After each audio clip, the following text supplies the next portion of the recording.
What a barn burner! Counter Logic Gaming defeats Immortals! It's going to be up to them to drop that extra game that we can't afford to lose. We kind of had to go 2-0 to prove to ourselves if we're better than the lower tier teams or if we're just lucky enough to be in the top. It's still a tough race for the last few spots going in. We're all fighting for the top 6. Impulse, with 4 games left to go, this is certainly a possibility. 당연히 일단 6등 안에 무조건 들어야 되고. We only really have Dignitas left that's fighting with us for playoff spot. Echo Fox making quick work of every team in front of them. So I think it'll be interesting.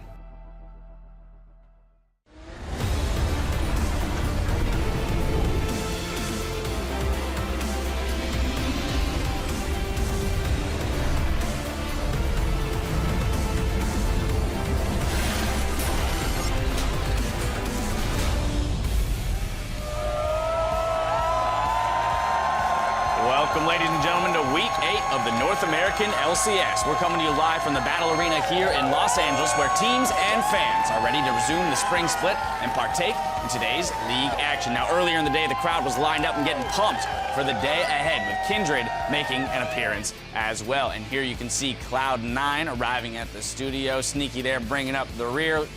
We'll see how he fares against Renegades. There you see Freeze and Crumbs getting prepped for their match today. Thank you for joining us. I'm James Dash Patterson, and joining me on the analyst desk this afternoon is Aiden Zyrene Moon and Sam Kobe Hartman-Kensler. Gentlemen, how's it feel to be back? Great. IEM was really fun to watch, but I am definitely ready for some North American LCS. Yeah.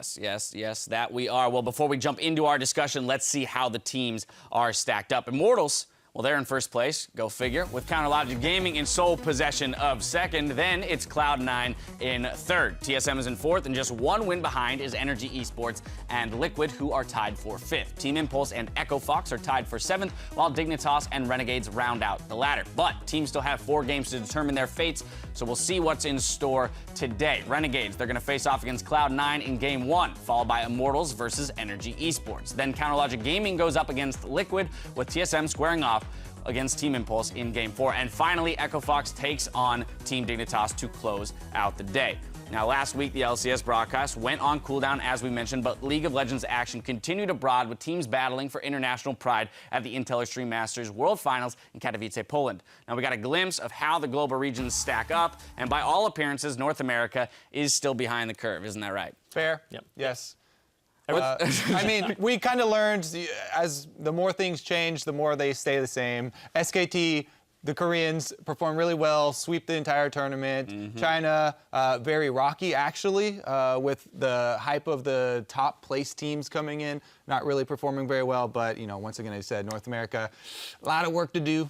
Yeah, and like looking at the 2 teams that went, TSM and CLG, TSM, they did actually perform a little bit better than expectations had for them. They actually made it pretty far in the tournament and then got knocked out by, eventual winners.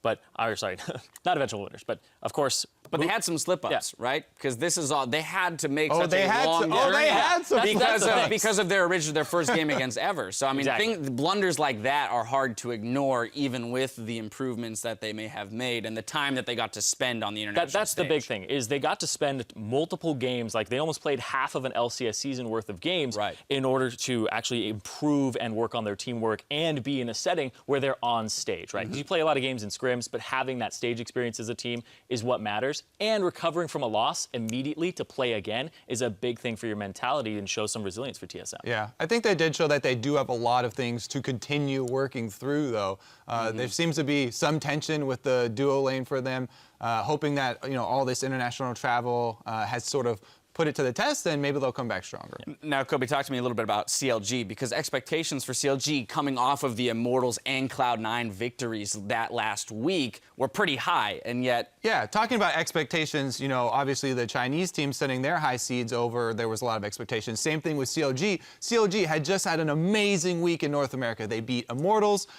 they beat Cloud9. Cloud9. They beat the top two teams. That's the hardest schedule you could possibly have in that weekend. Yeah, exactly. So there was also a lot of hype for COG, but on the international stage, again, they stumbled as well. The good thing for COG, I think, is that this lineup for COG recovers a lot quicker than their old lineup used to be. Because they have these new guys in, Stixay and Huhi, they seem very open to learning and very open to improving. You know, continuous improvement is definitely a high priority for them. The one thing that I would say, though, Stixay definitely has some confidence issues. You can see it when he plays on an international stage. He talks about it a lot, how he performs much better in scrims, and that his laning phase is actually a strength of his in scrims, whereas it's a huge trough there for COG as far as the international stage. Yeah, but he got some experience with that, so it's definitely a beneficial thing for them. I do actually want to talk about, because you're talking about the new guys coming in and how the mentality is going to be something that's, you know, a little moldable and they'll be able to change over time. But I think Darshan in the top lane showed a little bit of a resistance to actually changing, because the meta has been shifting towards those top lane tanks as opposed to the carries. And we saw him pull out of Vladimir of all things as well, and he wasn't really kind of adjusting his playstyle to what was happening around him in the meta. We'll get to the patch discussion in a bit, and then we can actually, I think this is a good thread here on CLG, because it's interesting that you say he's kind of resisting change, because he is trying something new with the Vladimir, but he's doing the same thing, right? Yeah. So CLG, I actually like that CLG is committed to this high lane pressure style where they are constantly split pushing. It's kind of their identity, right? It's CLG. They pretty much always want to do 1-3-1. They want to do this high pressure style. That's how they want to win the game. But we saw him try and bring out something new in the Vladimir. The all magic damage was easily countered by just the banner of command. And so I guess they did get some takeaways, and they did learn something there.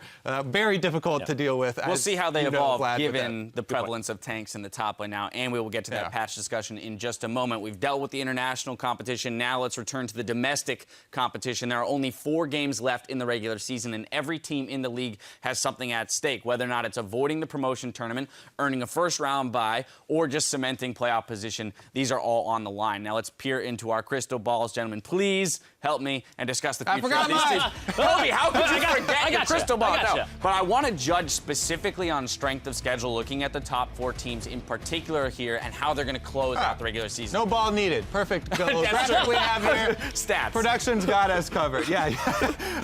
As you can see here, the strength of schedule for pretty much all of the top teams looks very similar, and it also looks pretty easy. So this looks to me like a case of the rich get richer, sort of the aristocracy of North American LCS are going to stay intact, and the top 4 teams look like they should be able to hold on to their spots. Maybe a little movement there for TSM, kind of on the border. Now to note, Zyrene, clearly Cloud9 have the easiest road in terms of record, and TSM have the toughest. But, you know, to Kobe's point, does that matter so much when you're looking at probably these 4 teams, if everything goes to chalk, end up staying in their same positions, 1, 2, 3, 4 down the line? Yeah, I think it's most likely going to be these 4 teams in this position.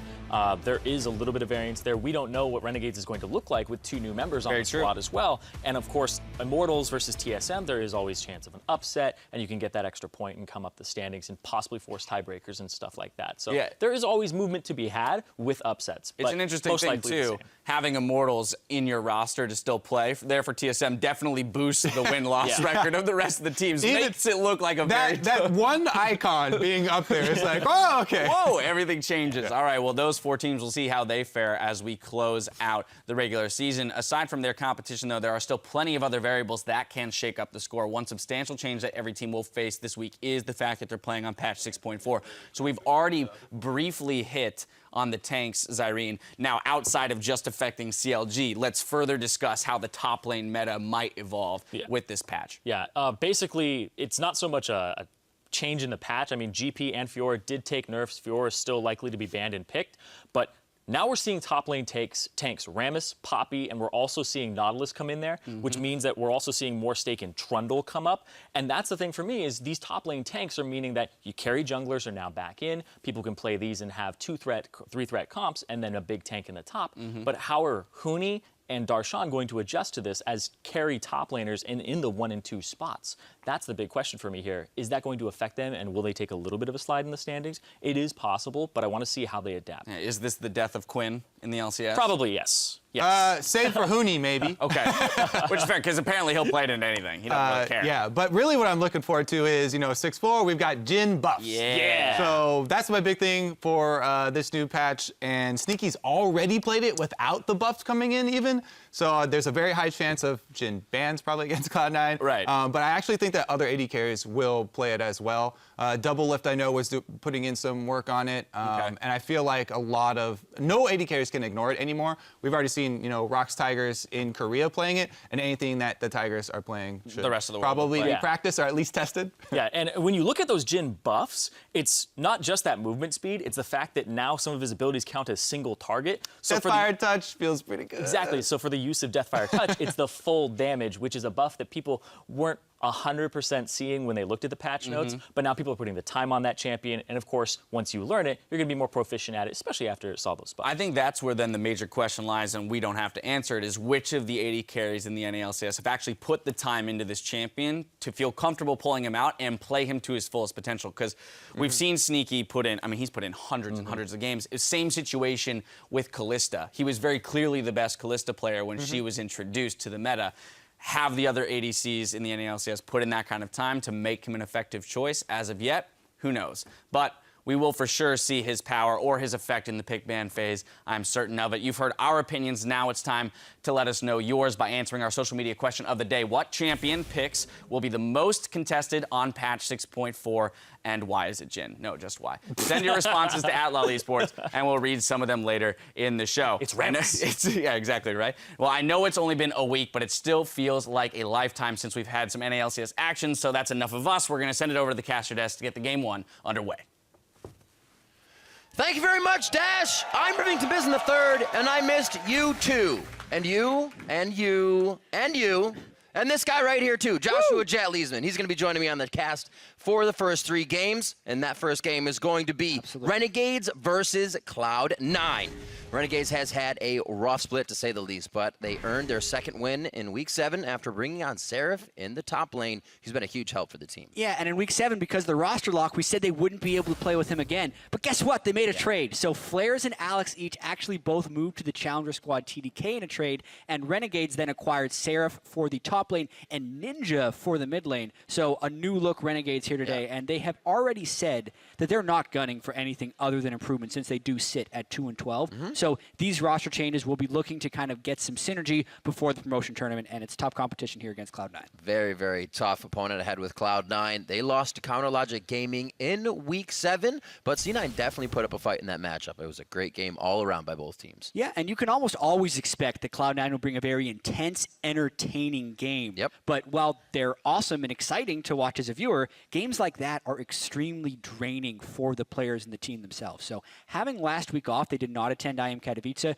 could actually be a pretty big boon for Cloud9. They have had some time to relax, and they'll be coming into this match against Renegades, and this week probably refreshed. They're neck and neck with COG and TSM for second place, so a win here is very important as they move towards wanting a playoff bye. And they're a team that can usually kind of get the pedal to the metal when it counts here in that tight spot when the split's about to close out.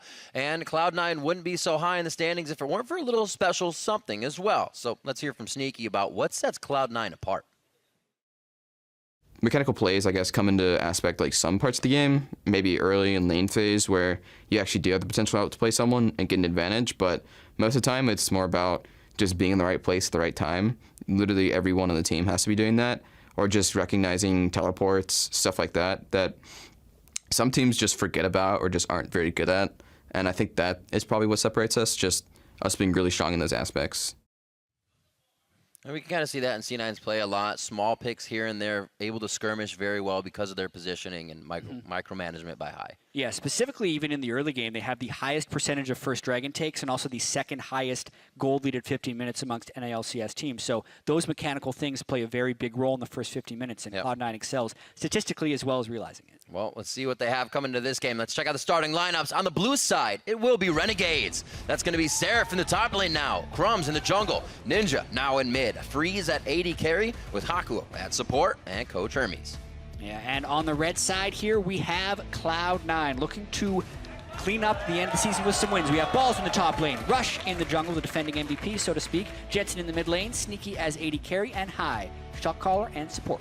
I'm wondering as well what the teams feel of Sneaky's Jhin in general, if that's something they want to get banned out here. He's been able to control some games. His positioning in general on that has been quite good. So yeah, and I'm wondering about first pick priority, right? Because even on patch 6.4, someone like Kalista, who has kind of moved towards permaban in the past, might actually be countered by Jhin. We saw Reckless picking Jhin into the Kalista at IEM, and Sneaky's Jhin just as good. He was playing it beforehand. So the first pick priority could change very heavily here, especially with Cloud9 being on red side. Maybe they get a little bit more ban flexibility, put Freeze on Kalista just so Sneaky can play Jhin against it. Renegades is having none of that, so Cloud9 probably bans Kalista on the other side. Recognized right away. The Lulu's going to come out next. You see a little smirk there on their face. Knowing the Sneaky now can draw that ban, maybe of use once they start to realize more teams will do it. Twisted Fate, and then there's the Kalista. We can't have any fun within Trigger. Like, well, maybe they're going to do this counter pick and then allow this pick. No, we're just going to ban all of it. Who cares? And they're banning Lee Sin. All the excitement is gone. Thank you very much, Renegades. The killers of fun. Sucked it right out of the room. Nidalee gets taken out as well. A lot of champions that have a high mechanical skill cap actually banned out of this game, and they're going to get the Graves on the other side. A little power in the first pick. Yeah, so I mean, just kind of wrapping our heads around this really quick ban phase. They banned away two very powerful junglers. Many teams would be willing to first pick the Nidalee, but because Kalista was already banned, it's kind of a trade back and forth. Corki's another champion that gets first picked fairly frequently. Renegades chose not to do that because they're probably locking down the Graves in the top lane for Seraph. Yeah. He backdoored the Nexus essentially for Renegades' win over Team Dignitas in Week 7.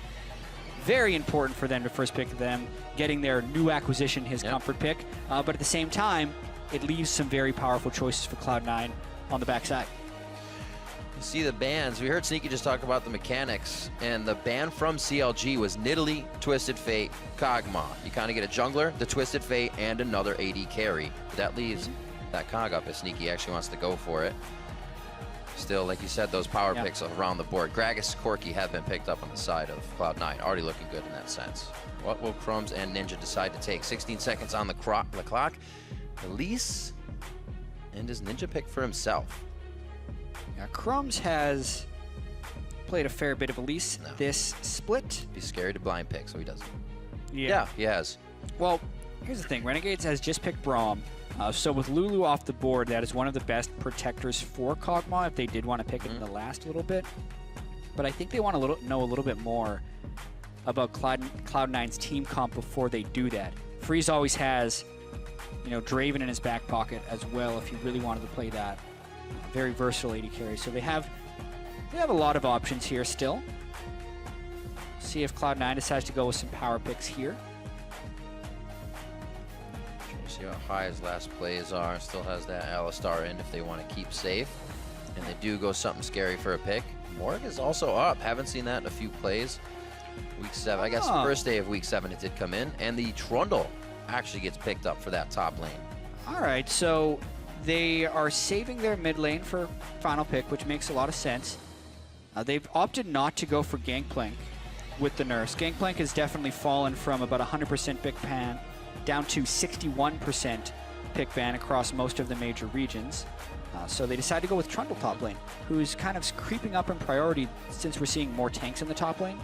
But this game in particular, it will be against Graves, which then makes it more of just a teamfight pick. I'm wondering if Balls is going to struggle in lane with that against Seraph's Graves.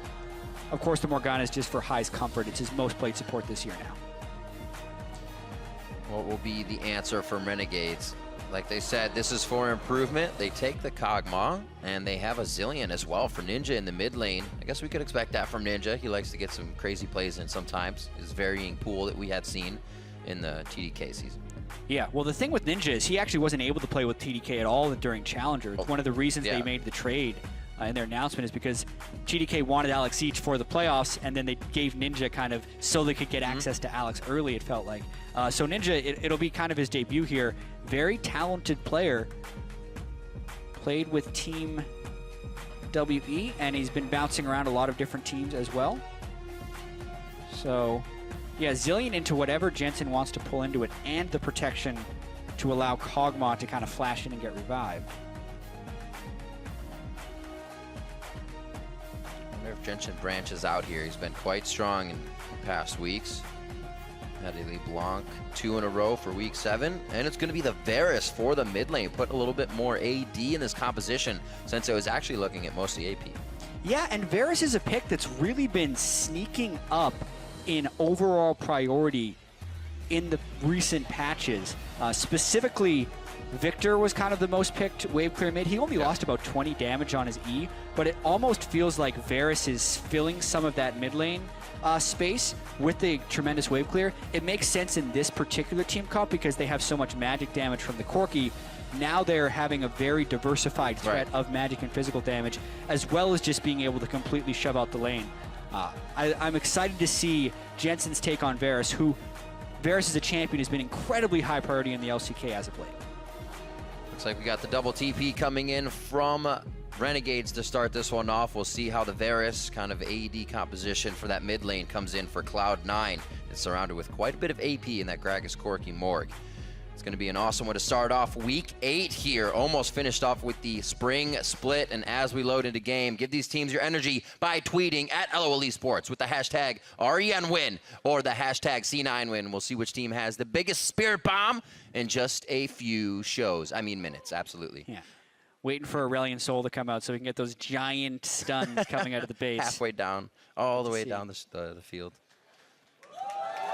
All right, we're about to jump into match. Let's get it going. Renegades versus Cloud9, about to be on the Rift. Renegades here, strictly really looking to improve, looking to figure out where this composition, or where this team can go and how far they can take it into the next split. Cloud9 really looking to get a hold on that second to first place. Yeah, and I'm going to be looking early in this game to see how the lane swap goes and how heavily Balls' Trundle could get starved out against Seraph's Graves, because that'll be one of the big stories early on here. Cloud9 will want to be able to set up some pretty strong poke later, so they will be prioritizing most likely mid and bottom lane farm. It'll be an interesting thing to see how Seraph can impact the game versus how Jensen and Sneaky can impact the game. Always an eye from him for sure. We said it last time, he might be the one to pull something out of his hat, backdoor the Nexus to get the game for the team, and also has such an impact that he kind of draws the team he's playing against up top. He figures out a way to cause enough trouble to get the jungler up there more than not. So if Rush actually has to stay topside, it may kind of prevent that farmed mid and bottom.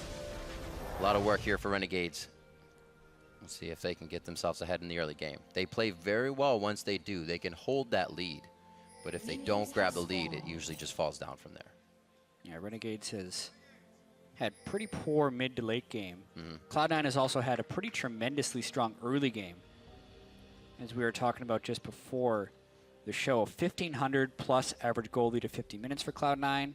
And 86% of the time, they're also able to get the first dragon. So a lot of times teams would have to trade dragon for gold, so to speak, in the early game. But Cloud9 has been fairly consistently getting both. Moving in, looks like they will trade eventually. Oh, bottom seems quite interesting. Hakuo and Freeze start to move in here alone. They'll be all right. They're just going to be backed off. Rush obviously knows they can't do too much in the early game. They got to start on that experience. They got to find a way to go. So Renegades, they're pretty nice here. We'll see if it pays off for what Crumbs can start to do after this is over.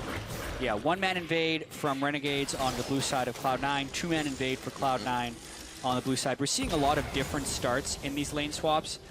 Teams used to kind of always start at Gromp, but then you'd see too many invades of the support and the AD carry. So some teams started beginning at Wolves and then it's moving down. But then if you begin at Wolves, you see stuff like what Cloud9 just did, where they take the 2 small blue buff minions, which gives them half of the experience of the entire camp, which is still very beneficial. And now we're just transitioning that into a fast push. So slightly different starts, but the overall result is pretty similar. Sneaky wanting, or sorry, Jensen rather, wanting to get that damage in, but you can see him moving the bombs off the minions. So it doesn't push that wave too much. He wants to keep it right in the middle of the lane so he has time to attack Ninja, but not be in a dangerous spot. They get double stunned there. Looks like he's only had to use 1 potion there, Biscuits for Ninja, so he should be able to keep throwing out the bombs. Yeah, it's the main way that Zilean can surprise his lane opponent is if he double bombs a minion for the kill, then the enemy laner can get caught in the stun range, which is what happened right there. That becomes much more dangerous around level 7 and 9 when you're getting 4 to 5 points into your queue. As of now, though, like you can see, the bomb trade for an auto attack in a queue is actually kind of favorable for the Bears. Level up on that. Just waiting. Here we see the... Ooh. All right. So he is going to be running. Jensen. Running that grass. Deathfire touch. Or touch, thank you. Yeah, sorry, Deathfire touch on I think Jensen. it's a word. And then we also see Warlord's Bloodlust on Seraph's Graves. Yep. This is a build that's kind of evolved a little bit. We got to see it in NA Challenger as well. It's kind of lifesteal crazy. You go Death's Dance first item with Warlord's Bloodlust, and then you also will get a Maw of Malmortes at some point. So when you're really late in the game on Graves, you get absolutely insane lifesteal. Because if you're like point blanking and you're getting 3 or 4 pellets on one person, you can lifesteal up to like 2x what you would expect to lifesteal with your AD, and your health bar is just crazy. It's very hard to kill. Seraph's the guy to know how to push that boundary as well, kind of push his champion to the limit. All right, a play up top. There's going to be the teleport in from Seraph. He was just in the bot lane. Looks like that pressure's lost now, but they're on to rush. This looks like it could be first blood, and it actually is going to go over to Hakuo. So steal a little gold out on that one. Sneaky gets hit. There's the concussive blows. It does not connect for the final tap, and High is able to get out alive as well after putting down a soil for a little deterrent. But good hit by Renegades. The early lead could be there for them. It's 800 for now. See how they push it. And I think it was a fairly disrespectful flank there by Cloud9. They went for a gank, and they weren't willing to support it with the teleport, and they didn't necessarily have full vision on everyone else, whereas they can get matched by double teleports onto Renegades. So they do burn everything from Renegades, technically. They burn the double TP, and all 5 people go off top. But Cloud9 kind of left it indefensible, and they're not pushing out the other 2 lanes, so it's mainly just a loss. Now they're trying to defend 2v3. Not so much focus on the turret. They were trying to push off Cloud9, so Renegades doesn't get away with too much more than the kills. But good enough for now. See, they set back up in their lanes. 38 to 44. Jensen's winning that one. He's been playing quite well, so we may be able to provide for the team here once they get a pick or a quick skirmish. Renegades is going to transfer this over into a Rift Herald now. Probably go over to Crumbs on this. Just be power farming in the jungle for now. Yeah, and this has been a solid start for Renegades with the first Rift Herald. And, you know, we did talk about how Cloud9 has the second best early game, essentially, to Immortal in the LCS. Well, despite having the worst record in the LCS, Renegades' early games have been pretty average, actually, like a middle-of-the-pack team. In fact, in over half of their games, they have a gold lead at 20 minutes. They just haven't been able to transition those into wins. So it's actually another strong early game for Renegades, even with the new acquisitions of Ninja and Seraph. But good start. We'll see how they can play off of that now. So with an idea of a gold lead, saying they just have a decent gold lead at 20, what's kind of their objective at that point if they have a lead with this composition? Yeah, well, this one is a fairly tankless composition, so a lot of it would be around forcing team fights around objectives or sieging up turrets and baiting someone to engage them. Zilean has very good pressure at turrets with double bombs, and if Cloud9 wants to force an initiation, they would then have Freeze's Kog'Maw. So it's actually relatively tricky because they have all squishy targets, but I'd expect some type of split push pressure from Seraph or a siege up with the Zilean and the Kog'Maw. Towards the mid lane, Jensen could be in trouble, but he's hugging that top side, so he should be safe. No, the double stun there. Very scary for Jensen. He gets himself out alive, throws down the Potion of Corruption, looks to end Ninja. The burn won't be enough to take him down either, but very close. Both summoners from Jensen to get himself out alive. Yeah, and the majority of his health. Meanwhile, Krubs is in the mid lane with Rift Herald minions, so Rush is going to have to use as much as he can to farm this out, but it is a cannon wave. I'm surprised, actually, Renegades didn't stick around for more turret damage. That was a golden opportunity for some. Instead, Jensen just chugs his corruption potions, and he's actually going to be able to stay in lane. Gonna be good. Good on him for waiting after the cocoon, the double stun to hit, so he didn't kind of get locked up between the 2 CCs. Playing smart there. He is a very big target now, though, for that to happen once again. It didn't cost Renegades much to go for that gank, so it could happen very easily. Just a few minutes later, Renegades, we still see them going for more plays, trying to pressure this advantage. Seraph to grab Scuttle and keep going bottom. Remember, teleports down for just a few more here. So when those come up, there could actually be a play here on Balls. Yeah, but speaking of the play that happened earlier, Balls has a massive CS advantage over Seraph, and that's because... Very true. Good eye. Seraph, when he was pushing the top lane earlier, and the teleport top lane, which led to the first blood, it left Balls with a massive minion wave, which he actually did not immediately try and shove. He froze it for a long while. So this whole time, He's actually just been slowly farming on Trundle to accumulate that advantage, gets an early Tiamat. That will turn into a Titanic Hydra later.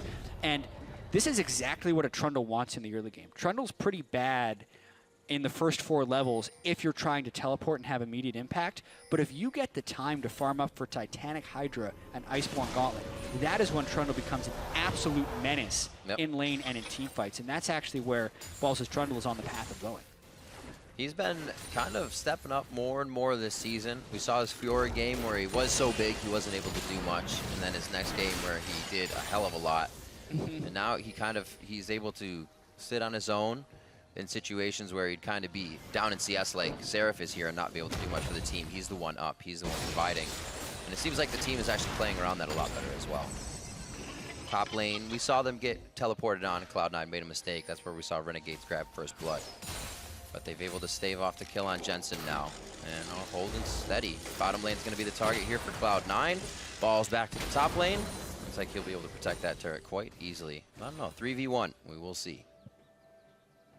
Yeah, and Hakuo actually has stayed on the map for most of this early game. He's sitting on 1,600 gold, so even though he got first blood, he wasn't first to Sightstone. So it's not like Renegades is getting a huge vision advantage because of that first blood. I was going to say, they're not doing this with much vision, so that is also scary. Maybe the reason for not going on Jensen harder earlier, but this will work out for them. The outer turret, the only one now up, is going to be the mid lane. And with their focus, they can pretty easily push this team off a turret. Jensen just kind of firing the arrows. Delayed turret trade, sneaky and high with the backup of Rush in the bottom lane. 3 men in the top as well. Nice bounce. Once again, just kind of a difference of where the top laners are going. Balls is sticking around for the wave to crash into his turret, whereas Seraph is still kind of double jungling a bit, but now he's got ultimate. They're going to go for Jensen.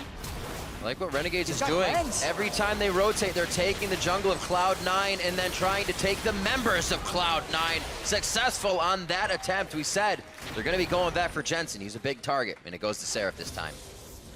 I'm actually really surprised that when Jensen got hit by that cocoon, he didn't immediately cleanse and continue on his path of retreat, but instead, he eats the stun, allows Renegades to catch up, and then tries to double back towards High and Rush. Maybe he thought he'd be last minute saved by a Black Shield and just made a small miscalculation.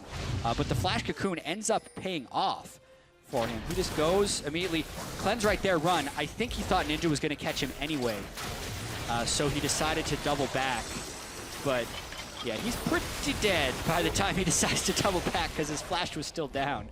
And a second successful kill for Renegades. Yeah, really working off of those. A lot of times you'll see that fizzle out from the opponent team and they kind of won't come back for the flash down. Very nicely played there. And they continue to grow a lead, now looking at about 800 in their favor. 4 more minutes, it's around that stat that Cloud9 has, the 1,500 lead. 2 turrets still aside. Mid lane's going to get a bit of focus now for those to go down. As of right now, it looks like a big push down towards the bottom lane. Could get a little bit of love towards Dragon here in a second. Yeah, 12 minutes into the game, but we would be in position for potentially a Dragon Brawl. Balls has his teleport, as does Seraph. So, like you said, it could be a full 5v5.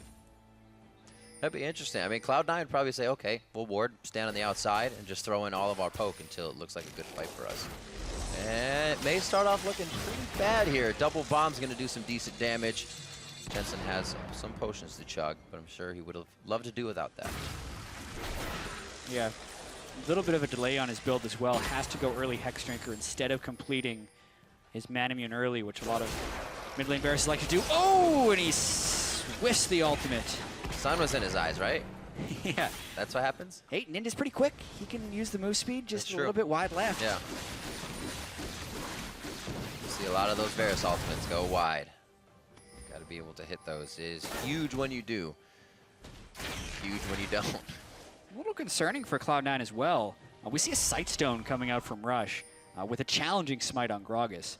A very peculiar combination. Most of the time we just see Tracker's Knife on Gragas.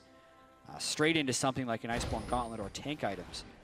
So he's going to have a kind of a later power turn on now that he's gone Sightstone. Cloud9, coming into this game, had the lowest wards placed of North American LCS teams and also the lowest wards cleared. So they haven't necessarily been a team that plays around vision. They just brute force and overpower you. But now with the Sightstone, they're lowering their ability to brute force and overpower and are instead going for a more vision game, but they're already down in gold, so it makes it even harder to now win the team fights. Kind of going against their style that they had been successful with in a lot of this game with some of these early choices. Phoenix are playing very slow compared to what they used to do. Rush very much more lax in all of his play of this game. 65 to 55, even though Crumb's got that Rift Herald, was able to kind of crush through the fight. Crumbs is ahead of Rush in CS. How often did we think we were going to say that? Right. As far as averages go, I'm full of stats today, I don't know why. Rush is the most farmed jungler in North America. Crumbs is towards the bottom, but it's been switched in this game. Oh, maybe a little miscommunication there. No, the teleport were to come in. Balls is there. Is this going to be? It is Zillion. Oh, wrong way. Speed up to hit. Oh, that's going to hit Crumbs right towards him, and that's Balls going down all this farm. All of it for naught. He falls down, and Cloud9 again on the back foot of trying to repair. They're the one making the move now after the fight happened, losing that lane pressure. Bot lane's being pushed by Freeze right now, completely free, and Cloud9 may not get anything out of this as Hakuho throws the Glacial Fissure behind the Baron Pit. Great ult to stop the Valkyrie on the chase there, and the betrayal at the start of the fight with Rush's cask knocks Crumbs towards the retreating Balls, and Renegades is continuing to extend their lead right here. They burn one teleport to get up there, but they have two. Jensen didn't gain any pressure off that. Freeze is able to get more free farm on the side on Kog'Maw, and maybe now Cloud9 is going to try and make a play. High is in position. Teleport comes in to try and save, though. They're going to fight. This is going to be Seraph this time. Already saw the teleport from Zillion come in. Freeze goes down, so they do get a TP out and Freeze down on that, all for that turret and a bit of the play previously. Yeah, they get something back. They trade teleports. Right. But we're going to see this earlier fight again. Yeah, once again, Cloud9 not really accounting for the Zillion teleport. They don't have a way of fully stopping the channel. And honestly, Crumbs just gets enough damage on the Balls that the 2v2 is going to be won by Cloud9 anyway, regardless of this teleport. But when the teleport begins to channel, it means he definitely has to run away. Poor cask by Rush just puts him right in range. I think Balls would have lived. And then Rush doesn't even block the cocoon. Once he hit the Elise closer to him. Come on, man. The things you wish you did when you watch it again. I could have done this. I had a potion. I could have shielded. That's like one of those things Rush does in solo queue to troll his teammates. But unfortunately, he's doing it in LCS. Not supposed to happen. A 3K gold lead now coming up for Renegades. It looks like they are able to continue pressuring this. Now, the idea is to not change what they're doing. Don't get in their own heads, think they're too powerful, and switch it up. Seraph in the side lanes here, drawing attention, has really been working for them. And it seems to be a key to the way the rest of the team can synergize and play. With that power, the rest of the four work really well together. And Seraph has kind of been the key to where they focus on the wins. Up top, the Crumbs. This could also be a dead Balls once again. The flash is down, getting in range for a bit of free damage for that cocoon. Oh, looks like they'll just start off with that. Where's the rest of the pressure on the map right now? And we can see Cloud9 is towards the bot lane fight. Rush hits Freeze back. He just came up. Kog'Maw goes back down. A Cathian surprise, if not the bomb, to take down Sneaky. And that does go to Freeze. Balls cannot get out of the situation in the top lane. And we're fighting from coast to coast as mid lane is being taken down by Jensen. Yeah, a cross-map 2-for-1 because they actually were able to trade a kill back when Sneaky used his package to get in on the fight. Despite the nice ultimate from Rush onto the Kog'Maw, he still got enough damage out. And Renegades is kind of continuing their pressure on. Graves and Elise are here. Over the wall goes Ninja. He knows the team's going to be safe with Seraph coming in. They finalize the kill. Soul Shackle from high, but his soul will be shackled here in the final play. Winter's Bite, concussive blows. Ninja picks up another one. 2 deaths are only on Freeze right now. The rest of the team is piling on the stats and kills. Renegades are doing great. 17 minutes in. Yeah, we may have a pretty big upset on our hands here. We have Cloud9 was needing to kind of play perfectly if they wanted a chance at a playoff bye because they're already a game behind COG, and COG has a pretty easy schedule, so not really expected to drop a game. But Cloud9 looking in danger to drop a game to Renegades right here, who are looking much improved after the late season trades and acquisitions of Ninja and Seraph. See what went down in these plays once again. So not enough vision up from Cloud9 here, and Sneaky Oh, real hard. He'd taken so much damage from Freeze as Rush was setting up the gank, and then even though the ultimate displaced him into death zone, it still got Sneaky very low. The bomb as well as the Acathian surprise, either one of them were going to secure the kill, so it's better that it goes towards Kog'Maw. And then from there, they couldn't even retreat all the way back up because the ring around the Rosie that was happening in the top lane trying to kill balls eventually led to a collapse from Crumbs and Seraph. His first buy, dancing with death, Seraph in the top lane. 204, 103. Look at those scores. Something you do not usually see on the Renegades line, and they have not let that go whatsoever. Keeping in mind their win conditions, or win tuition, if you will, what they need to do to get it done. 172 to 146. We saw Freeze in the bot lane pushing all by himself, and that put him in a situation to take down Sneaky for the last fight. Just everything working in favor here of Renegades, as well as objective control. Another thing we usually see falling by the wayside for them. Now, controls in every lane. It's going to be Seraph to the mid now, 4 towards the top side. We'll see what they can produce with this play. Yeah, and this is the siege we're going to see them set up. They have cocoons they can throw out into double bomb stuns. If one of those things land, they can get a whole bunch of damage down while Kog'Maw is able to free hit with his W. The danger is going to be Rush knocking them back with an ultimate, but he does not have his flash on the Gragas yet, or Jensen landing a good ultimate on Varus. Currently, it's a small 5v4 situation. Cloud9 would engage because Seraph was in the mid lane on Graves, but they can't pull the trigger early, and now they're completely behind on pressure. Right, Seraph has kind of gone back and forth. He just put a ward in Raptor, got a good push on the lane, and then was in a spot he was a few seconds ago. But it seemed like the team discussed, this is the turret, we're not focusing the fight, get that push on middle. Now, that mid lane's actually just going to go to waste. Cloud9's trying to back and forth yo-yo this, making sure your Renegades leaves without taking anything, or leaves with a death. Yeah. Cloud9 may lose one here if they keep toying with danger. They're going to go back, start to clear the waves. And Renegades is just playing a game of cat and mouse here, in and out. It's working for them perfectly. Renegades has been pretty high pressure here, and Cloud9 made some very overly aggressive, almost disrespectful moves against a team with double teleport early on in the game. And time again, Renegades was punishing with the teleports and then not making any of the blunderous calls that we've seen them so often make after they get an early lead in the mid game to lose the game. The last time I remember Renegades having a lead this big, actually, I think it was a TSM game. They had a 5,000 gold lead at 20 minutes. Then they made a very poor Baron call. But the longer they play in the season, hopefully the more they learn, because this is a game with this type of lead at 20 minutes. You should be able to close and win. So Renegades was going to have to play clean from here. And there's not too much Cloud9 can do other than capitalize on potential Renegades mistakes. Yeah, hopefully they pile around the Baron and don't fight it for enough time to get poked out enough. I think they'll realize the situation before it even happens. Renegades just been playing really well this game, focusing a little bit on top lane to make sure balls of CS didn't mean much.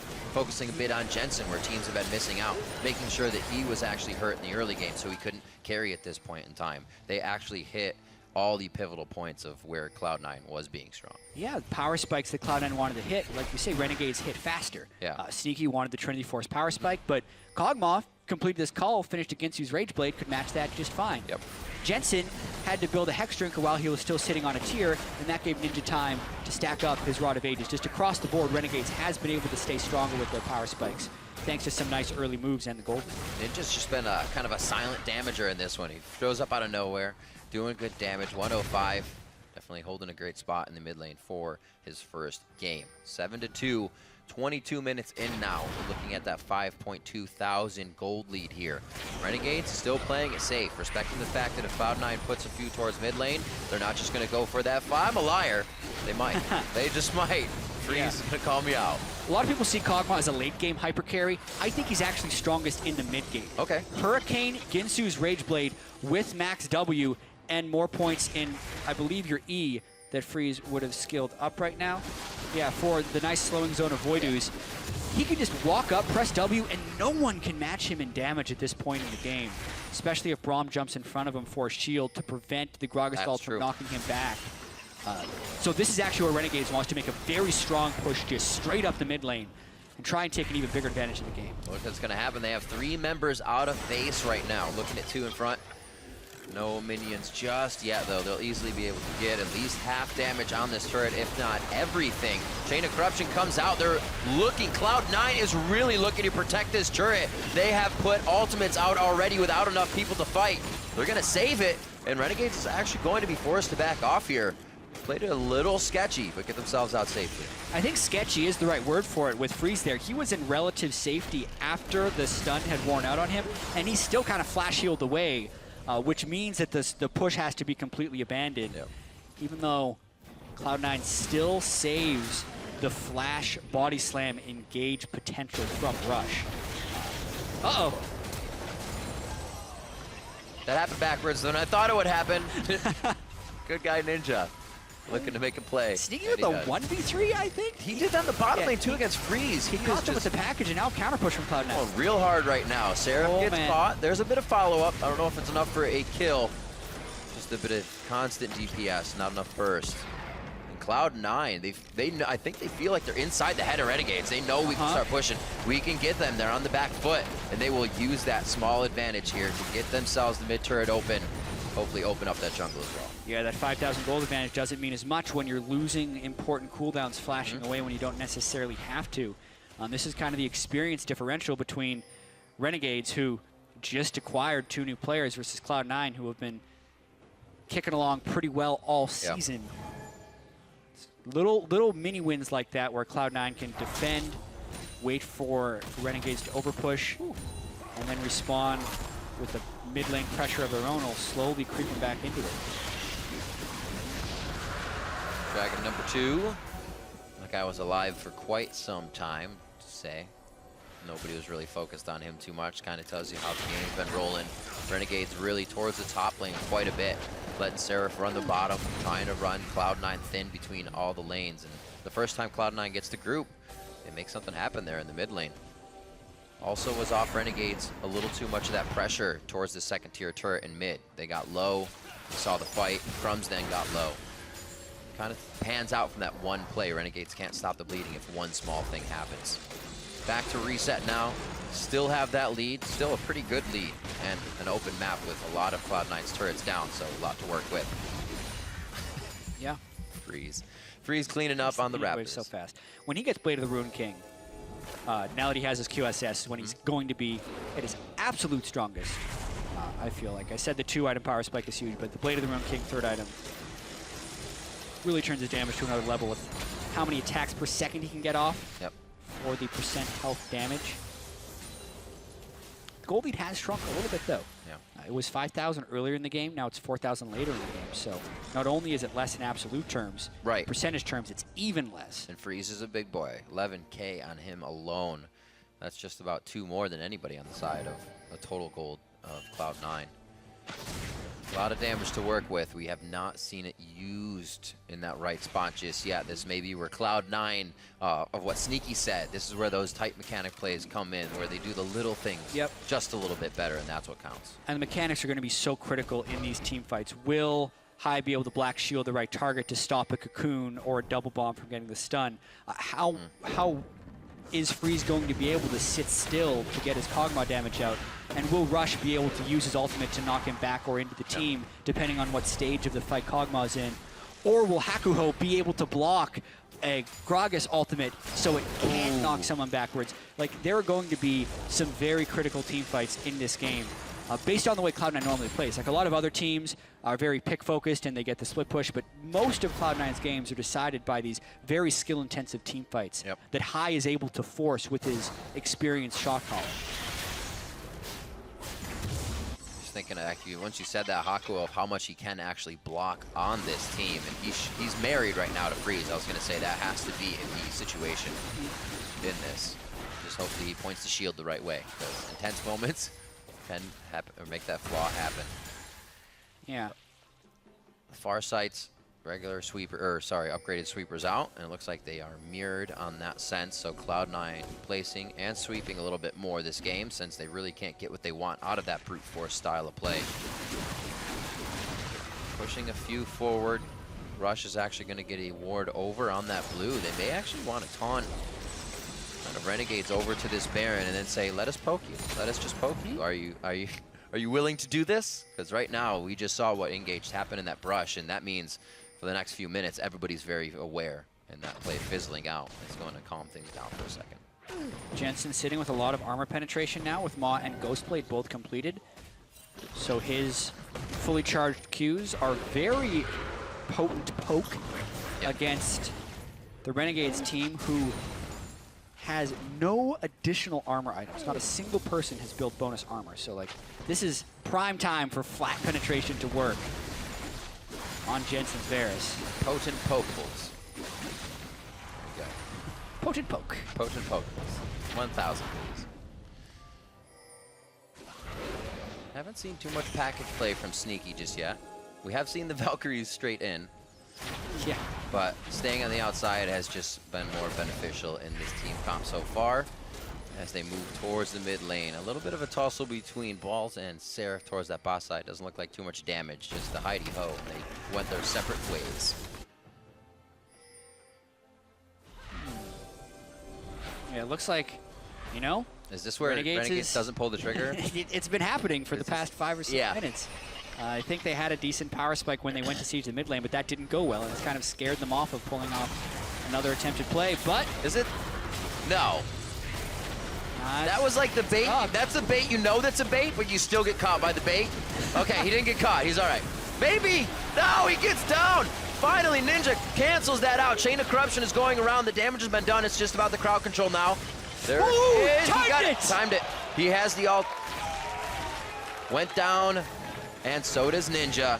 Teleport is up, but it's 40 seconds on the clock, and Renegades have to reset. Yeah, and that was a 5v4, so Balls is pushing down bottom lane with a Titanic Hydra. That's going to have to be matched eventually, but they're going for the stun on Sneaky. That's the hit. Oh, just outside of Cocoon range. Jensen trying to fire back as well. It's going to be Seraph who has to respect the push from Balls. He goes back to bot lane, so Renegades loses power in mid. They're still being chased down. It looks like Jensen is going to go a little hard on this one, but he'll stay safe.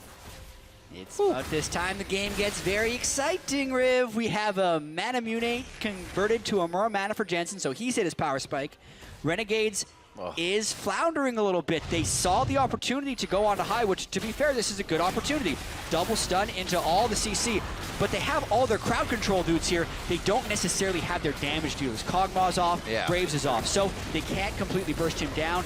Ninja flashes in to get the stun, and that exposes him. He gets rooted by the tendrils of the Varus ultimate, and then the Chrono Shift is timing off. Right as the ultimate is saying, we're fighting again. Oh, Rush first.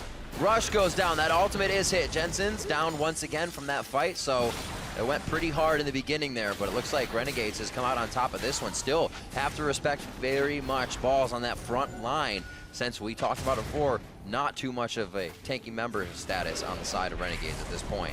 Hawkwell can only do so much. Yeah, I think what happened there, even though we didn't get to see it, was Rush was a little bit too close, got hit by a Braum Q, and when Kog'Maw presses W on a target that has Braum Q, it's basically an instant stun. Then they bursted Rush down. Now it's a 5v4, so Renegade should be able to pick up Dragon number 3.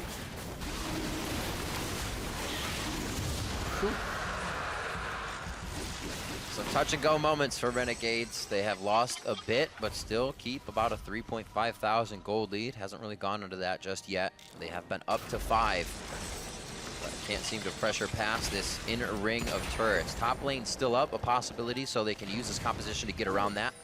Going a little bit harder with maybe Elise and Braum. But as of now, kind of just time for Cloud9 to build themselves up here, as you were talking about the items being created. Yeah, and I mean, speaking of items, I was thinking that Seraph was going to do the Death's Dance build. A lot of time that actually has a Phantom Dancer. Later in on it, you get faster reloads. It feels very fluid. It takes a reload down from like 2.1 seconds to 1.6 seconds, which works really well with spells being used in between your reload timers. But instead, Seraph's going straight for a Bloodthirster, so kind of like even more just brute force lifesteal. And these team fights may be never-ending story in this game. Balls coming up from the lane. Haven't seen too many big brawly ones, but the teams are constantly posturing for. You can hear Cloud9 when fights like that start, like, no, no, no, no, no, no, no, no. Okay, we're good. We have distance, fire back again. They just want to keep that 10, 20 feet in between them and Renegades at all times. I don't know what that is in pixels. 10, 20 Teemos, there you go. It's about that's the measurement. 1 Teemo. It's close.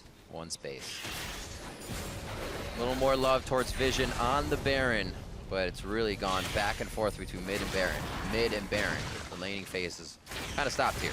Just walking back. Well, laning phase has stopped. Going for turrets has stopped, I should say.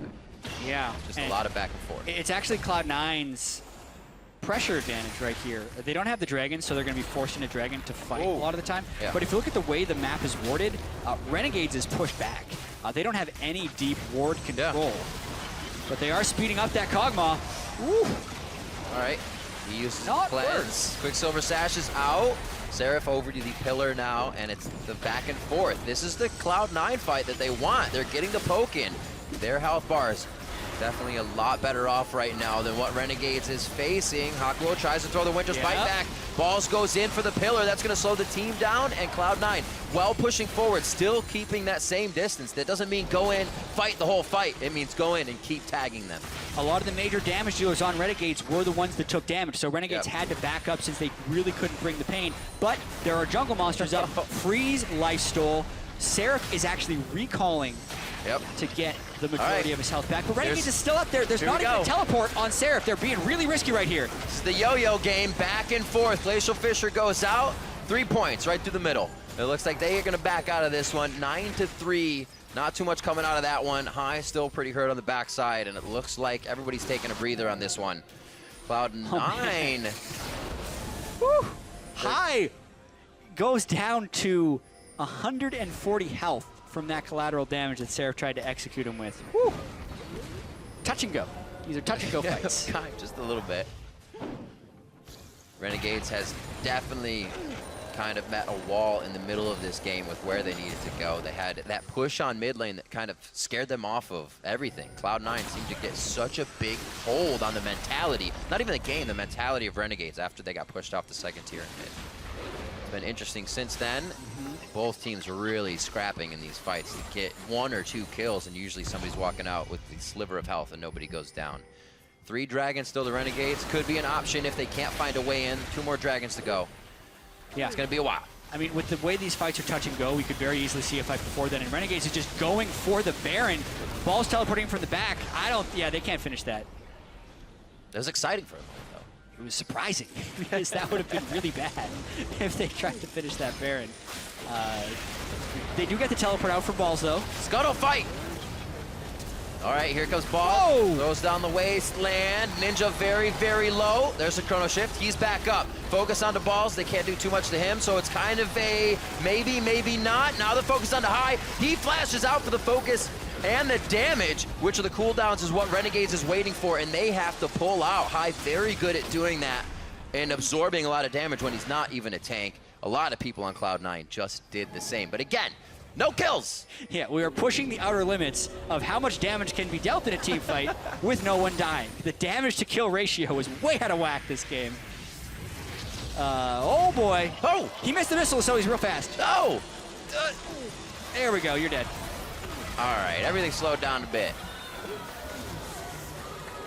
Healed, he's summoner healed as well? You're only gonna get so much out of that play, but I get it. Yeah. I get it. You want to do as much as you can. He returned a bunch of damage onto Ninja, who he knew had his chrono shift down, so I think he was going for the return kill. Oh, if he wasn't, yeah. Someone's still tracking that up in the top lane. High actually interrupted the recall in the brush.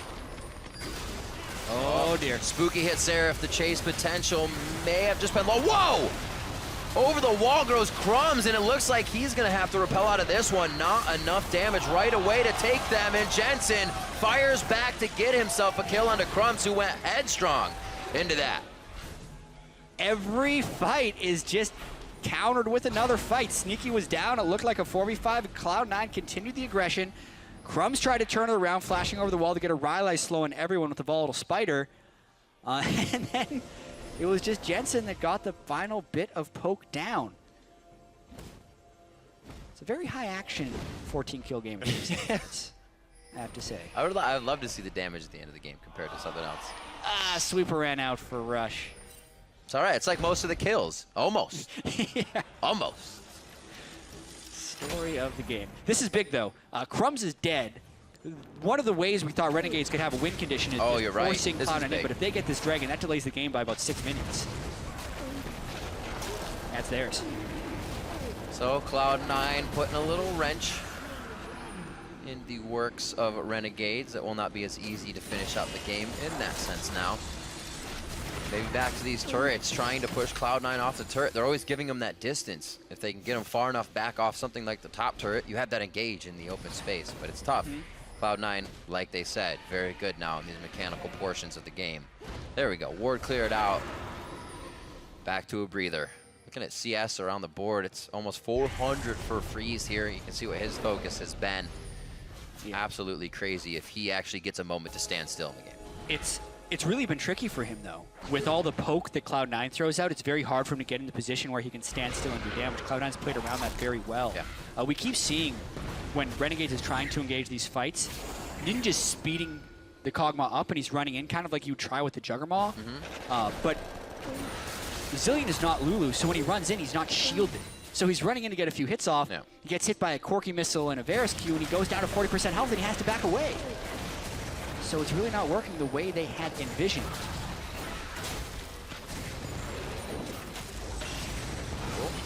Aqua trying to speed up, but takes one missile. Corki to the face. The yo-yo once again, back and forth.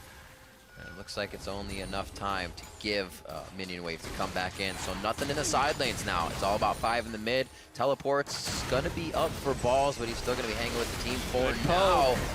That's a lockup. That does not help Hakua whatsoever for that pillar to be behind the turret. It takes him down. An unfortunate event for him, and a nice hit for balls there to lock down that path. Cloud9 is crushing the poke game right now, and I'm really kind of surprised that Renegades has abandoned the split push so much. They have the Bloodthirster lifesteal stacking Seraph, who would win an extended trade against balls in a split push, and they have the double TP advantage, which is how they got their advantage in the early game by collapsing. But now they're grouping up, and 5v5 is strong when they are together. So here we go, Baron Force 4v5. Crumbs is there, the 50-50, he goes up, he comes down, it's going to Rush. The smite is in, very, very low health for High. He's gonna go down, Sneaky needs to get away as well. Kog'Maw bringing up big damage, the burn won't take him down. A triple kill there, and 2 members of Cloud9 get out with Baron, and Balls has one of those, which is huge for the side lane. Yeah, but 3 members don't get out at all, and Renegades can now push strong with 4 people onto this wave. Seraph's at full health. Freeze can lifesteal a little bit. Very true. Let's see how much they get done. Those death timers are still 40 seconds long for 2 people. This could be all the way into that inhibitor turret. They're on the balls. They need to at least keep it onto him. A very big member of the team. He's going to go down, and they lose another Baron, now only on Rush. This is going to be an inhibitor turret. They're going to have a minion, but they have the damage to do it. No worry. That goes down. Oh, no. And the inhibitor. What a play. Cloud9 to go for Baron, and the door to the base gets kicked down. Woo, yeah. Finally, Freeze found a fight where he was able to actually hit people. They weren't able to disengage because Cloud9 backed themselves up into a corner by doing that Baron. And then when Renegades collapsed, they had no way of running away from the Kog'Maw. They can rush the Baron down. This is incredibly risky. It's reckless, really, because it could have been stolen. The Baron could have been stolen. If that happens, then, then Renegades probably actually ends the game with the Baron minion wave in the top lane, because Freeze could flash into position, get the triple kill close, and then they were almost able to chain down more people after that. If that Baron was stolen, I think the game might actually have ended. That was ridiculous. The negative 1,500 Baron power play. The dream. It happens. Yeah. So the Baron power play, when you're gaining gold after getting Baron, it seemed to have not happened that time. And Freeze, he didn't really even have that much protection. He just stood still for a second and a half. And 3 members of Cloud9 had to turn away immediately. You saw the damage come out. Picked up all those, almost basically the solo to 3 kill as they move on to the... Oh, they already grabbed the mid. Off the cuff on that one, so now they can decide to split these lanes and do what they want heading in now. Still have to be careful. Cloud9 can be even stronger once they're at the front of their base. Can pop you up back behind a wall, still poke from behind the walls. So Renegade still has their work cut out for him. Yeah, game definitely far from over. We've even seen his Zeke's Herald onto Crumbs' Elise, probably trying to give some crit chance to Freeze's Kog'Maw. May as well, I suppose. It's not the first time Crumbs has built the Zeeks. He could also be trying to give crit to Seraph. If not Freeze, yep. Yeah, if Graves crits, but he's obviously linked to Freeze right now, so it pops. A little Kog'Maw crit. Oh, they use it too. That was great. He said, hey, it's on. Why not? We got like 1 more second. Speed me up. Enough to take Sneaky out for a second. He flies back. He'll be coming back in. Flashes up on Rush's Gragas, so I'd expect him to go if they're going to try anything. Maybe now with the binding landed? No. Almost expect to see that Black Shield go on to Rush and then him fly in. A really difficult situation because the super minions are having to be cleared away up top by Sneaky, so Rush did not want to follow up on that Dark Binding because they would have opted into a 4v5. You can see these turrets, though. Seraph on one side, rest of Renegades on the other. And the third lane's getting pushed by super minions. They're just equally getting poked on. It's like you shoot the right one, the left one takes just as much damage. So how can you even defend that? And it's going down very, very quickly. Seraph here just a toy with them. The team will back up for a moment here. They know they can come in and probably make this a final push. So why not do it that way? Why stretch themselves thin now? Yeah, that's the hope for Renegades when they come back. But by that time, the inhibitor will be very close to respawning. And if they recall, which they have recalled into Zillion, he's teleporting right back in. This is smart by Renegades. They cannot relent the pressure because they have to make this next push while someone on Cloud9 is killing off super minions in one lane. If they stop for too long, they're going to give it away. And they actually decide to do Dragon 4. I actually am not a huge fan of this call. Definitely a bit of lack of confidence, but saying we have a for sure way. But actually, it may not be a for sure way with the way that Cloud9 has been kind of taking these fights. The only reason Renegades got in past the point in that mid game was the Baron call, right? So if Cloud9 goes back to those regular fights, it may continue to turn out the way it was before for them.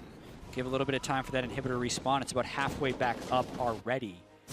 Now with recall time is coming from Renegades, it's hard to imagine them setting up that siege the same way again.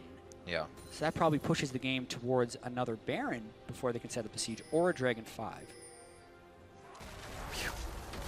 We got a doozy. Yeah, this one took off. I like it. This is not what you expected when you're like, oh yeah, Cloud9, they're really hot. Renegades, bunch of roster changes. They're not trying to win in the LCS, just trying to get better before the promotion tournament. I mean, they are 2-12.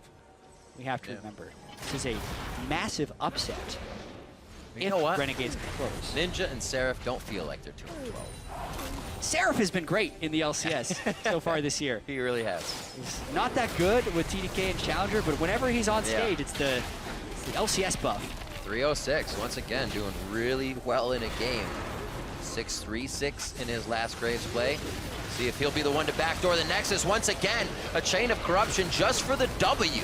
Oh, they get Ninja! Ninja! Jensen, that's Ninja going down. They're gonna flash forward. There's the hit. Hakuo very low. Crumbs has to flash out. Hakuo then gets himself out with the McHale's. He'll be safe. They're gonna try to go back in. Seraph killed the mid lane turret while that was happening. He is such a pain for Cloud9 right now. They get a pick kill on a Ninja, but they cannot continue the chase because Seraph would have probably just continued to push and kill 2 inhibitors. He just knows how to get under your skin. He knows what to be doing at the right time. And the rest of Renegades as well is a part of that. Being able to throw that mass, that 4 people to the bot lane, get a decent fight. Probably didn't want to fight that much, but once they can get that every time, they can get themselves into the base. It's a little bit slower of a way. You're losing people in your engages, but it's slowly working for them. Still really dangerous. I mean, it is, very. Rush burned his flash there to try and follow up on the engagement. If more people on Renegades would have died while Seraph was pushing, then Cloud9 would have had a window to push in and maybe take an inhibitor. But they were not able to, so Seraph's gamble played off. Still the only deathless person in the game playing so clean on this Graves. And Baron will be up shortly. I wonder if Cloud9 just goes for it again. Or if they just try and get a pick around that area. The nice thing now is the super minions have stopped. So they can technically do a poke in the mid lane. Oh, here we go. Trundle's not there though. They just burned Chain of Corruption onto Hakuo. Looking to see if they could hit him down, but the shield blocked way too much of that damage. They're gonna be backing up now.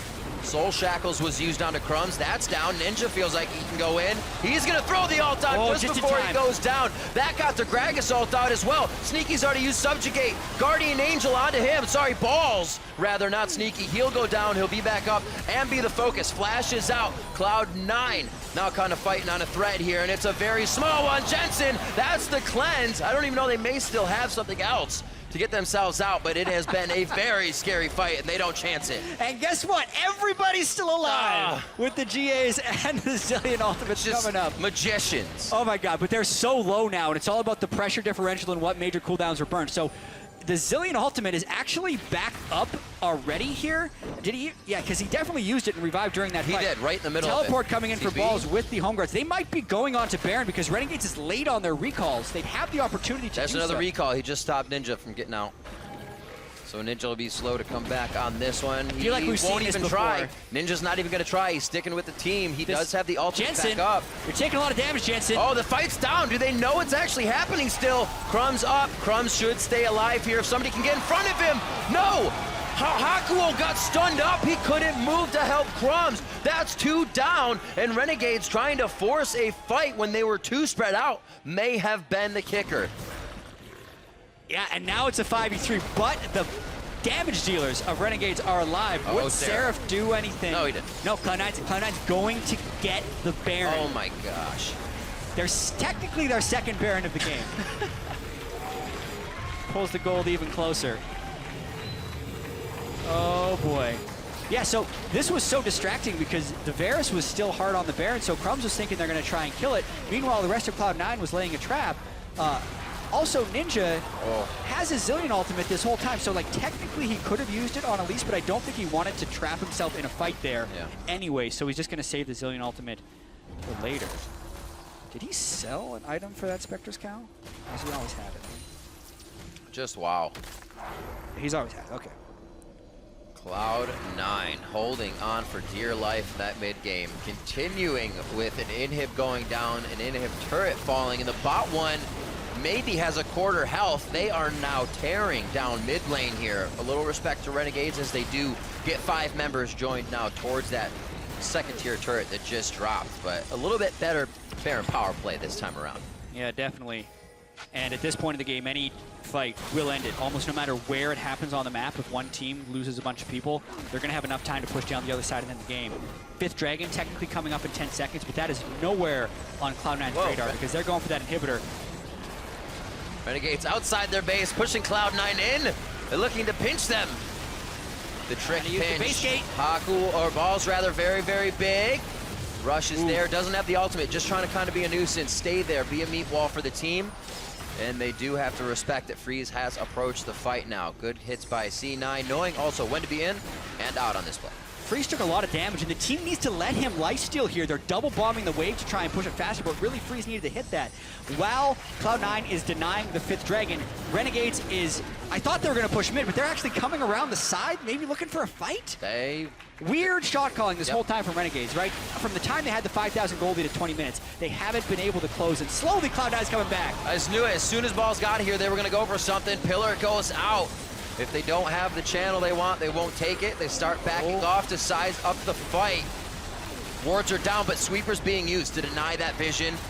Those are gonna wear off. Everybody has a good idea of the grand picture now, and they will not continue the fight. Rush, very low. They wanna get him back. They wanna get high backed as well and get some mana in there. No one dies again, 14-8, and the gold is completely even in this game now, 51 minutes in. Hey, they did it. They came back. Now it's anybody's game.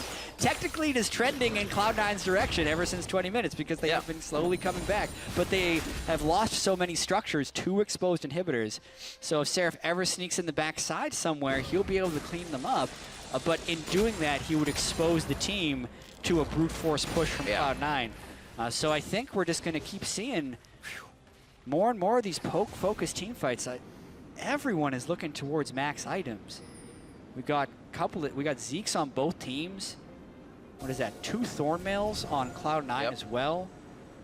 Max item junglers. The only one, Crumbs hasn't completed his final Warden's mail into what's probably a Randwinds. See the elixirs are out. High is at the elixir of sorcery there. So he's out getting that last bit of gold in. Boot upgrades pretty much around the board. Fury boots over there for Freeze, very nice. Yeah, I feel like Freeze was hit max items so long ago that the itemization is actually favoring Cloud9 a little bit because you can see, you know, a lone QSS on Seraph, Warden's Mail on Crumbs, Spectre's Cow on Ninja. Those aren't completed items, but C9 has the completed items on everyone. It's because the overall gold distribution is more balanced on Cloud9, whereas Freeze has a lot of gold that is going towards nothing. He's got a lot of excess gold in his inventory.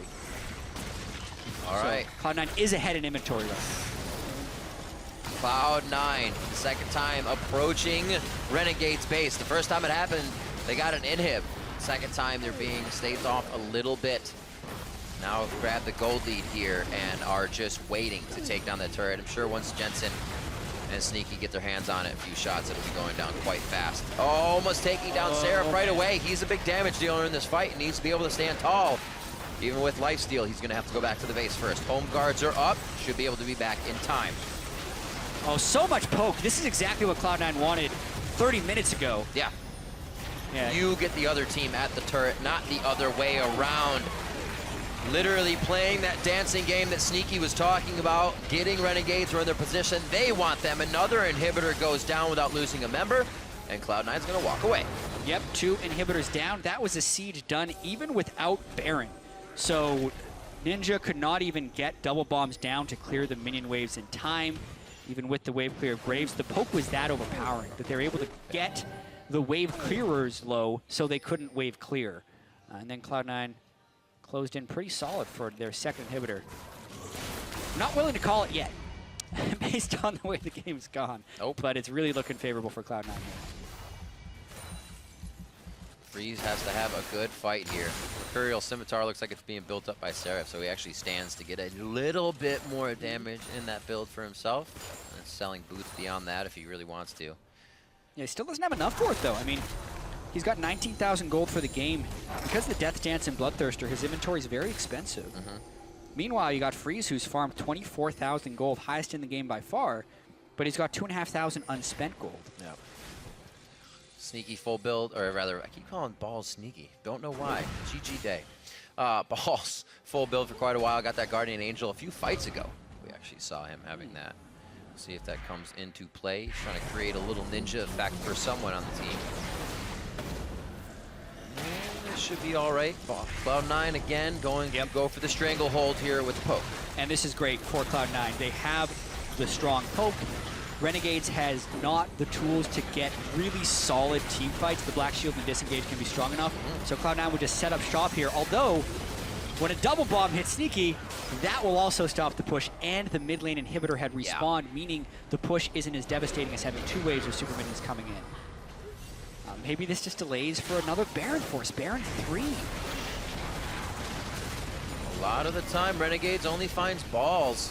When they go in here, they find Rush. It's a lot of tank that they go for, and they can't do anything about it. He just throws up a pillar. Gragas just throws out a barrel, slows him down, and Cloud9 has the kite they want for the fights. Going to be making themselves out now. They will be perfectly fine. Again on the Baron. This one will be theirs. This will be the fight, though, actually. They're going to want it, but this could be the game-deciding fight. They get the Baron. Renegades is here. Super Minions in the base. Chain of Corruption goes out, locks down basically the entire team. Crumb's forced to flash. He gets a flash over the wall from Jensen. Goes down, and Rush trying to focus the fight now. Great Black Shield in.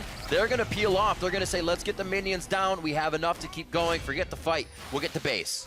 Yeah, with Crumbs down and the exposed inhibitors, they could not get the proper fight. Yep. They needed to pile in there. I'm actually kind of surprised Balls just didn't teleport straight near the back end of that fight and go to end the game, because the window was there. So one hit away on that Nexus turret. Cloud9 knows Crumbs is down. Wow. They're rushing in. They're going to try and end it here. 40 seconds on There it is. Elise. One hit towards the Nexus turret. Hakuo, the shield of shields to block everything, but it falls quite quickly. That's going to be the fight going in onto Freeze. Freeze going down. He always keeps himself alive. Keeps himself back to the fountain, and the Nexus in the eyes of Sneaky. He's putting damage on it. Cloud9 coming back in this one with 100K in the bank. Cloud9 takes down Renegades. Probably not what Cloud9 had in mind when they thought about their game against Renegades today, but the end result is still the victory screen. So I guess they'll take it? A game like that for Cloud9 will definitely teach you a lot about kind of your boundaries, being pushed to the limit in a sense of, we are backs against the wall. How do we get out of this? What is the win condition from here on out? And they were able to kind of keep their heads in that. It was there for Renegades as well. They just hesitated a little bit. They got a little skittish after the second tier push in mid, where they lost one, and then they didn't want it as much anymore, it seemed. And they were more affected by Cloud9's aggression in the mentality play. And it's still a super back and forth game. So many of those fights came down to very tight and slim margins. Wow. You know, a couple more double bombs by Ninja, maybe a few more stuns from Crumbs. Freeze not taking as many poke shots before a fight if he could stay in. Like, any of these things could have led to Renegades winning this 57-minute game where they were up in kills by the end of it. So, you know, definitely strides of improvement for Renegades. Yeah. But the more things change, the more things stay the same. They had an early game lead. They couldn't win at the end of the day. Right. And they moved to 2-13. One to start it off. Definitely a lot to look at in that game for both teams. A lot can be pulled out to work on and to advance on, good and bad. Yeah. 2 people on Cloud9 over 500 CS. 3 full in the game. And these aren't inflated CS numbers. This was a Zarok portal free zone. This is true. In this game. No one felt that item. Very true. Oh, man. A lot of farming. It's, you know, you have to just smile after a game like that if you're Bubba Dub and Rush.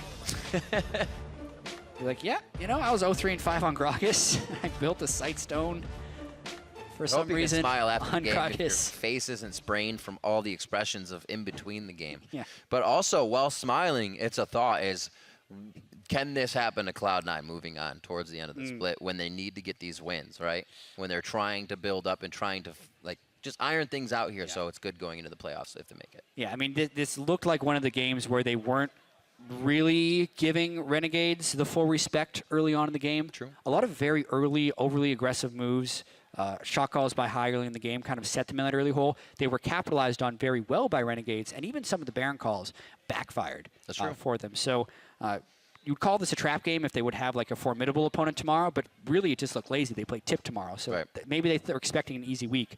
They had to work for it. We'll see. We have a little bit more on that. We're going to go stage side with Freak, and he is standing by with Cloud9's AD Carry. Thank you much. Thank you very much. That's what I was going for. I'm here with Sneaky after a very hard-fought win over Renegades. So talk to me about coming into this game. I can't imagine you expected it to be this hard.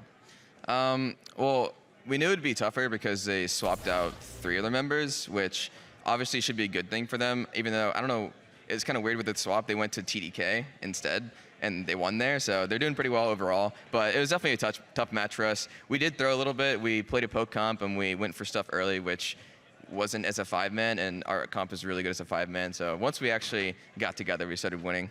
So too aggressive early on, got punished for it, finally kind of recollected. I want to talk about the fact that you guys went for a poke comp, because of course that's part of Champ Select. First ban Jhin came out here. I feel like at some point you're going to have like a feud with Reckless over who's the best Jhin, and you may just never get to play him. It's a sad time. Instant ban Jhin. I mean, I do only play him in solo queue, so it's kind of warranted. I hope I can whip it out and maybe outperform Reckles with Jhin. It would be a good time, because I really love playing him, and he's a really sweet champ. He probably would have fit pretty good in that comp too with poke. All right, so maybe you'll get to play it at some point down the line. We're going to hope for playoffs. We get to see Sneaky's Jhin. You can prove that NA is greater than EU or something. Okay, so moving on then. You've got only a few games left in the season. Playoffs are coming in soon. Do you feel like you guys are ready to take over NA, qualify for MSI, or is there still work to be done? There's definitely still some work to be done. Obviously, our game wasn't flawless in the slightest. So we need to just keep on working with what we're doing. We did have a 2-week break, which helped us out a bit. Even though the first week, it was like rotating who was sick. Like Jensen was sick, and then Hai was sick again. So we lost a bit of practice there, but I think we should be good to go, just prepping for these next 2 weeks and then playoffs. Was there anything special about those 2 weeks? Obviously, other than people being sick, was there like, do you practice differently when you have that much time? Well, you do have a lot more time to just try out a bunch more champions instead of just sticking to kind of what you're going to play this weekend. So it's a little bit beneficial. I don't know if there's a break between the end of the season and playoffs, so maybe we have that again where we can just explore a bit more. So it's a bit beneficial, yeah. Cool. Well, hopefully we see some more exploration before playoffs. Sneaky, congrats on the win. Thanks for the interview. And I'm going to send it down to the analyst desk. Thank you very much, Freak. Exactly right. 57-minute game. Probably not expected by anybody in a Cloud9 Renegades matchup.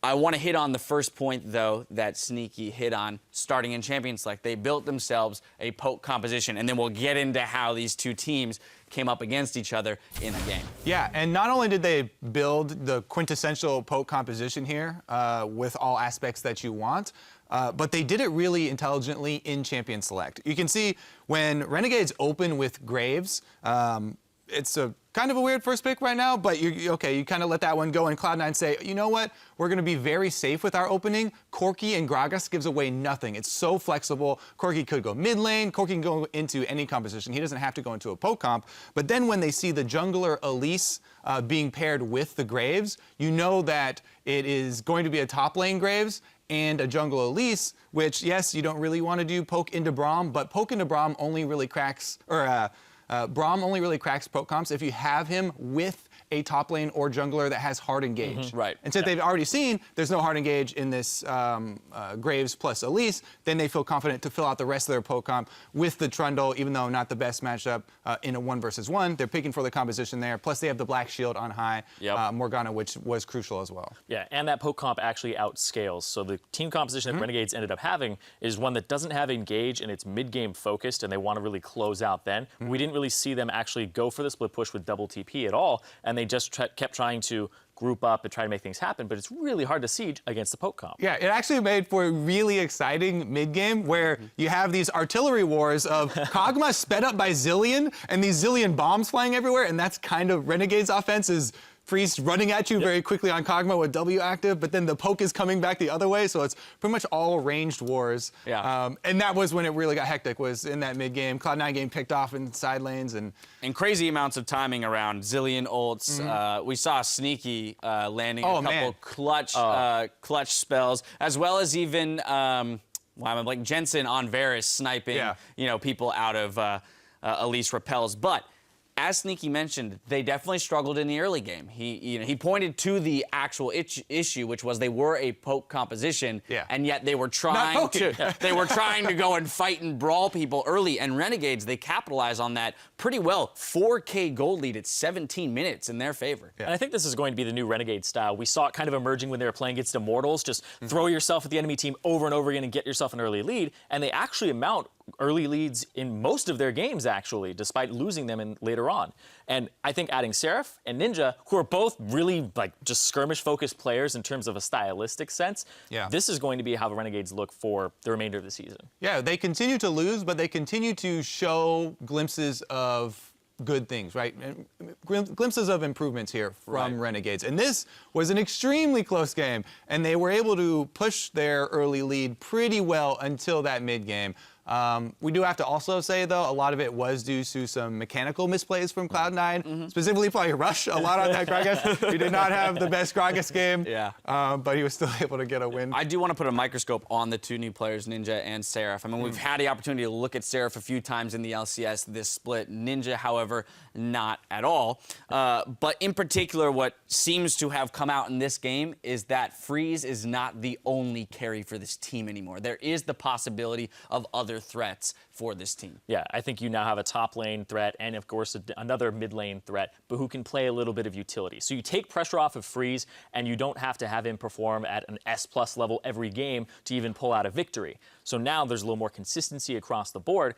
And then also the new guy, Seraph, in the top lane for them, he contributes to shot calling, which takes more pressure off of Crumbs. So you're relieving both Freeze and Crumbs with these two new members who pick up some of the slack, and it allows Renegades not to have to focus on so many things, because even Crumbs was playing better for that early and mid-game portion of the game, and you can see that it definitely helped them out. Yeah, I definitely agree. Having someone who can split push, I mean, you don't have to split push every game, but having someone with that ability is crucial right now in the meta, and Seraph does bring that to Renegades, which has definitely been an improvement for them. Lastly, let's turn an eye towards Cloud9 once again, in the fact that at the very beginning of the show, we looked at their strength of schedule. They had the easiest last 4 games of the top 4 teams, and this game should have been the easiest of those games, given that Renegades is in last place, and yet it went to 57 minutes. I mean, the guys at the desk touched on it. Could you consider it a trap game? What is the element of it that made this game so difficult for them? Kind of if you slack off in the early game as a poke comp, it becomes so hard to actually group up and be that 5-man squad without getting just run over by a zillion with bombs and things like that. So once you get behind, there's a larger timer for you to get back into the game, and they were able to stall it, but those early game mistakes and some of those mid-game mistakes made it so that they had to really just kind of stall it out and not get too overeager, and then just wait to outscale, and that's why it took almost an hour for them to do that. Yeah, for me, there was a very big difference this game. between Cloud9's setup and their pre-game prep and their in-game execution. Their pre-game prep was amazing. I really liked their draft phase. I liked how they were able to send the team into the game with all the tools necessary to come out with a victory here. However, the misplays in the early game are the things that they're going to come away with looking at and wanting to improve on. Obviously, Rush not going to be happy. The rest of Cloud9 weren't really on board with the whole game plan as how to execute this early poke competition, and they kind of had to settle that out within the game, which is not how you want to go about it. Solid game plan for C9 with some sloppy execution. They scraped by in a victory against the Renegades. That does look slightly better with their 2 new players. Don't go anywhere, because when we return, Immortals will be taking on Energy Esports. We'll be right back with more league action in just 3.5.